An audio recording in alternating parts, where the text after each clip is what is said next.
Oke teman-teman, jika ada konten yang menyatakan bahwa Malaysia harus belajar kepada Indonesia, sepertinya kali ini harus dibalik dulu nih. Indonesia harus belajar kepada Malaysia dalam hal per-AI-an atau semiconductor-nya.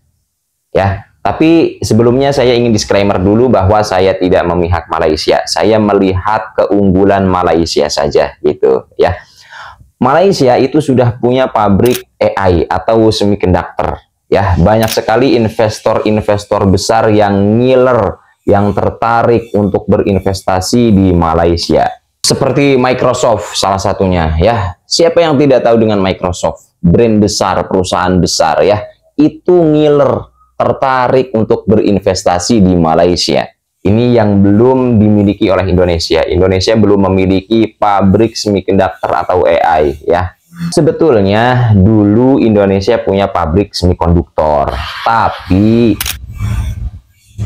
tidak lama ya. Jadi investor-investornya itu lebih memilih pindah ke Malaysia dengan alasan-alasan tertentu. Pertanyaannya, kenapa pabrik semikonduktor itu dibangun di Malaysia, bukan di Indonesia? Dan jawabannya ada di video berikut ini, teman-teman. Silahkan disimak.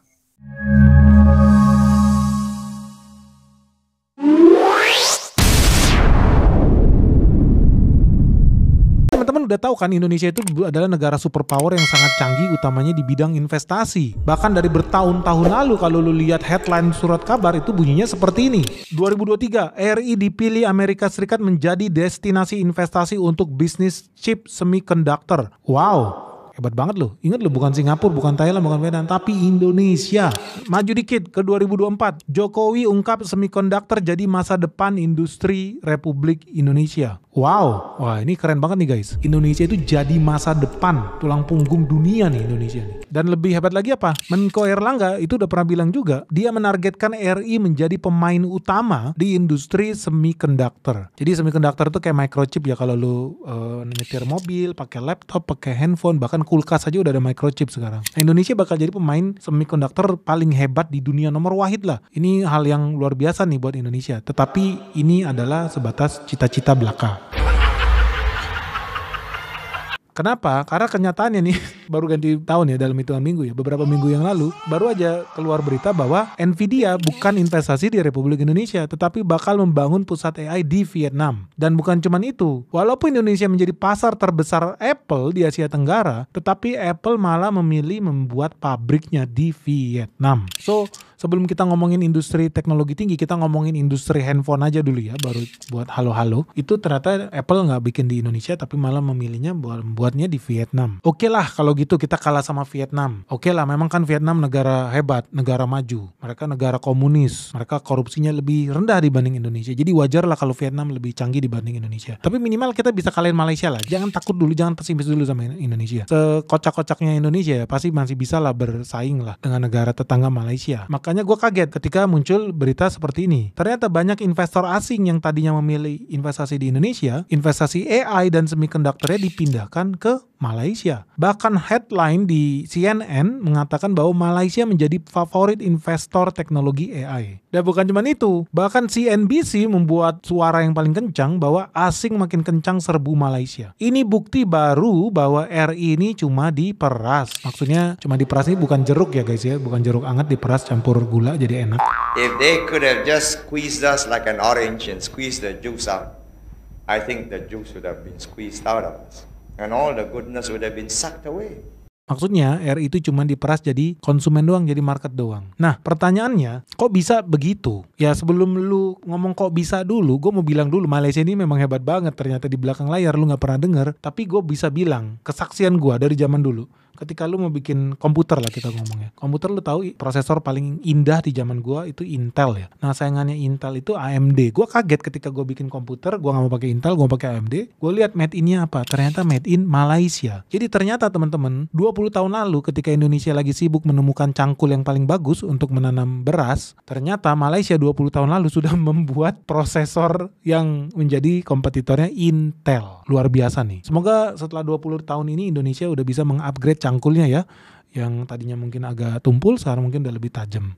Tetapi ketika Indonesia masih sibuk menemukan cangkul yang paling tajam di dunia ini, Malaysia udah upgrade guys. Mereka sudah mendapatkan investasi fresh from the oven dari Nvidia senilai 4,3 billion dollar atau sekitar 66 triliun rupiah. Bukan cuma ini tuh guys, di 2024 kemarin mereka juga berhasil mendapatkan investasi data center dari Google senilai 2 billion dollar. Nah ini bedanya ya dengan yang di Indonesia. Kalau di Indonesia cuma lip service ya, itu investasi sih Ana, investasi ujung-ujungnya ya zong juga. Tapi yang penting ada bahan buat ngobrol di media lah minimal.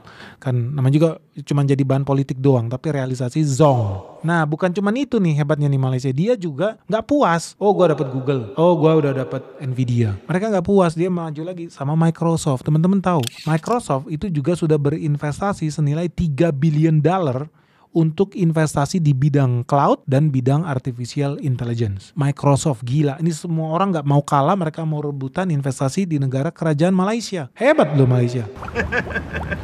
Dan yang lebih ekstrim lagi, lu tahu selama ini keahlian rakyat Indonesia apa? Joget-joget goyang di TikTok, pamer rok pendek. Nah, kita selama ini kontribusi kepada TikTok itu luar biasa. Ingat ya, ada ratusan juta penduduk Indonesia cita-citanya menjadi terkenal di TikTok. Jadi TikTok itu sangat membutuhkan Indonesia. Karena kita downloadernya terbesar di Asia Tenggara. Kok bisa? Ya karena jumlah penduduk kita paling banyak di Asia Tenggara. Jadi TikTok itu sangat membutuhkan Indonesia. Tapi faktanya yang berhasil mendapatkan investasi senilai 2 billion dollar untuk membangun pusat artificial intelligence bukan Indonesia, tetapi Malaysia. Jadi lu bayangin ya, udah yang goyang-goyang orang Indonesia, yang nonton juga orang Indonesia, yang tambah bego juga orang Indonesia, yang download juga orang Indonesia, konsumennya pun orang Indonesia, tapi pusat otaknya, intelijennya, data centernya dibangun oleh TikTok ByteDance di Malaysia. Wow, ekstrim. Respect, kita ini harus respect. Banyak orang yang gue lihat orang Indonesia itu coba bisa ngata-ngatain Malaysia tapi gak bisa belajar. Kok mereka bisa sehebat itu? Apa yang kita harus pelajari? Lihat sisi positifnya. Sisi positifnya orang Indonesia mungkin besok bisa investasi di jarum suntik untuk memperbesar silikon. Itu bagus gak tuh? Apa dilihat aja? Enggak ya? Gak bagus ya? Lu lihat sisi positifnya lah. Sisi positifnya bahwa makin banyak investor asing yang percaya untuk menaruh duitnya ke Asia Tenggara. Itu sisi positifnya. Sisi negatifnya sayangnya bukan di Indonesia. Nah, yang jadi pertanyaan adalah apa sih alasannya orang-orang bule itu, investor asing itu lebih memilih buat investasi AI, teknologi canggih, semiconductor atau cloud di negara lain, di tetangganya Republik Indonesia, bukan di Indonesia. Apa alasannya? Ternyata salah satu alasan kenapa banyak perusahaan asing nggak mau investasi buka pabrik di Indonesia karena adanya Amerika Serikat. Teman-teman tahu kemarin kan gue baru bilang bahwa Indonesia harus hati-hati juga lihat BRICS nih. Jangan langsung all in, harus pertimbangan dengan matang lah.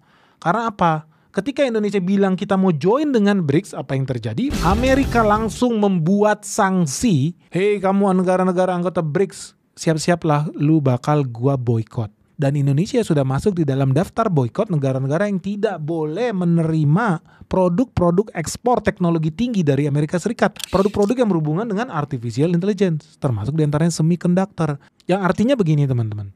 Lu bayangin Apple disuruh buka pabrik di Indonesia. Tapi kemudian microchipnya, prosesornya, dilarang buat diekspor dari Amerika ke Indonesia. Terus buat apa lu buka pabrik Apple di sini yang nggak ada prosesornya? Iya, tapi kan lumayan pak ada touchscreen-nya. Iya, tapi nggak bisa jalan, sama aja bohong, nggak ada memorinya. Terus mau ngapain lu pakai itu? Itu semua produk teknologi tinggi, produk semiconductor yang nggak ada teknologinya di Indonesia. Ya udah, impor aja mesinnya. Nah, mesinnya itu siapa? Alat litografi yang punya siapa? Ada ASML di Belanda, di Belgia juga ada. Lu tahu ada TSMC yang ada di Taiwan segala. Itu semua sekutunya Amerika Serikat. Yang dia bisa langsung bilang tunjuk lu dilarang ekspor ke negara anggota BRICS. Dan ternyata ketakutan itu menjadi kenyataan. Makanya kemarin kalau ada mantan menteri bilang, udah maju aja, sikat aja, nggak usah takut sama Amerika, sikat. Itu agak keblinger gitu. Karena faktanya hari ini gara-gara si menteri goblok itu, apa yang terjadi? Indonesia di-ban. Indonesia sudah masuk ke dalam daftar resmi negara-negara yang tidak boleh dan dilarang untuk mengimpor teknologi-teknologi tinggi. Wah, BRICS loh. Ternyata keputusan politik ada konsekuensi negatifnya juga. Dan bukan cuma itu guys, ada alasan lain dan ini baru saja dikemukakan oleh menteri di Negara Kesatuan Republik Indonesia ini yang berkata bahwa nama menteri gue gak mau sebut lah, nanti jadi kontroversi. Kenapa? Karena dia akhirnya mengakui juga ada negara-negara lain, khususnya negara dan Singapura, yang gak suka kalau Indonesia punya pabrik semiconductor sendiri. Jadi mereka akan melakukan segala cara untuk menyerang Indonesia sendiri, termasuk membayar NGO, LSM, masyarakat buat bikin demonstrasi palsu lah apa segala macam supaya Indonesia itu nggak jadi negara maju. Makanya nih hati-hati nih.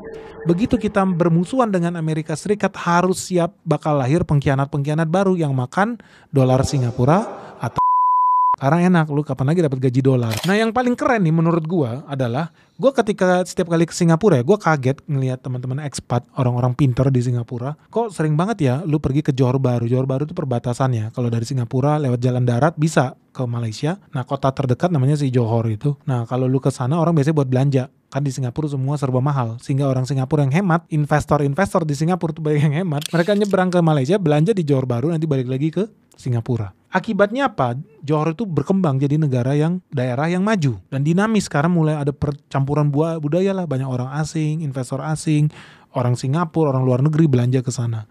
Dan ini menjadi daerah yang strategis sehingga kemudian Malaysia dan Singapura itu membuat aliansi guys untuk membangun pusat AI teknologi tinggi di Johor Bahru. Dan ini berita fresh from the oven guys. Karena mereka sudah resmi nih, di hari Selasa kemarin mereka bertemu untuk mengumumkan pembangunan zona ekonomi khusus AI nih, teknologi tinggi di Johor Bahru.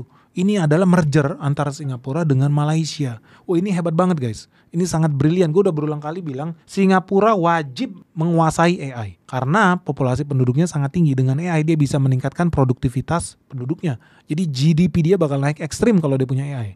Karena orang Singapura makin males buat punya anak. Itu berbahaya buat GDP Singapura. Solusinya dia harus menguasai AI. Siapapun yang menguasai AI di Asia Tenggara ini bakal berhasil menjajah Indonesia. Jadi di sini teman-teman di Indonesia mendapatkan kabar baik. Lu kan selama ini takut dijajah Cina, takut dijajah Amerika. Sekarang lu udah punya solusi dari Johor Bahru. Lu gak usah takut lagi sama Cina dan Amerika Serikat. Ada penggantinya tetangga kita sendiri yang udah berbaik hati nih mau bergabung membuat perusahaan bersama zona ekonomi khusus untuk AI. Luasnya gak main-main guys, 3.500 km persegi. Ini gila banget sih. Dan proyek ini diproyeksikan bisa menyerap lebih dari 20.000 tenaga kerja. Dan ini akan menjadi pusat peradaban baru. Karena yang gue bilang ya, lalu lintas orang di Johor Bahru itu sangat padat guys. Diperkirakan ada 300.000 orang guys. 300.000 orang yang melintasi Johor Bahru setiap harinya.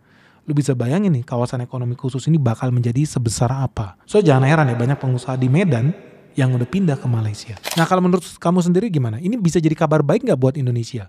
Pertama, Indonesia bisa menjadi budak untuk memakai produk-produk AI mereka. Yang kedua, Indonesia nggak usah takut lagi nih datanya bocor ke Amerika atau ke China. Nah yang ketiga, lu setuju nggak kalau Indonesia itu mendukung lah program ini? Karena ya memang kalau mereka mau buka di Indonesia udah nggak bisa guys. Ingat ya, Indonesia sudah di-ban. Indonesia tidak bisa mengimpor produk teknologi tinggi. Indonesia sudah salah langkah menurut Amerika Serikat. Atau jangan-jangan menurut lu, Indonesia pede aja sendiri. Bikin sendiri AI. Kalau kita di-ban dengan Amerika Serikat, jangan-jangan ini waktunya buat salaman dengan Xi Jinping.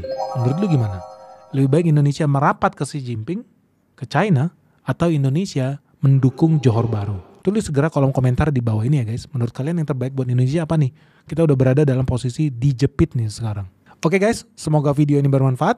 Dan siap-siap ya melihat merger antara Malaysia dan Singapura untuk menjadi pusat ibu kota artificial intelligence di dunia. This is a very good news nih buat kawasan Asia Tenggara. Oke guys, semoga video ini bermanfaat. Salam sehat, salam cuan, bye-bye. Malaysia mengucurkan dana sebesar 250 juta US dollar atau setara dengan 4 triliun rupiah. Untuk siapa? Untuk perusahaan perancang chip, yaitu ARM.